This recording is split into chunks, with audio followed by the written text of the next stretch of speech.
Le terminal D de l'aéroport international de Kiev, un bâtiment flambant neuf construit spécialement pour accueillir les supporters dans la capitale ukrainienne.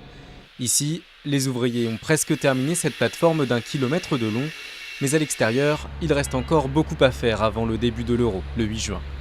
Au total, une demi-douzaine de nouveaux terminaux ont vu le jour à Kiev, Lviv, Donetsk et Kharkiv, les 4 villes hôtes du tournoi. Côté ferroviaire, le pays a acheté plusieurs trains à grande vitesse à la Corée du Sud.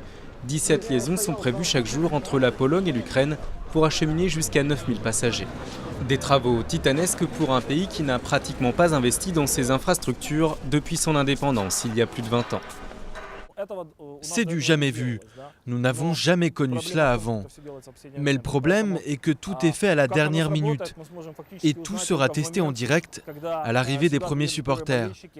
C'est à ce moment-là où nous verrons bien comment ça marche. Un pari risqué et aucune garantie que tous les travaux seront bien terminés à temps, c'est ce qui inquiète l'UEFA. Mais les autorités ukrainiennes se veulent rassurantes, y compris concernant les routes, réputées pour être dans un état désastreux. En 4 ans, nous avons construit 1670 km de routes, dont 1500 ces 2 dernières années. Il en reste 300 km à réaliser et nous comptons bien les terminer avant le début de l'Euro. Pas sûr pour autant que cela suffise à éviter les embouteillages d'une ville à l'autre. Le trafic devrait notamment presque doubler entre Kiev, la capitale, et Lviv, près de la frontière avec la Pologne.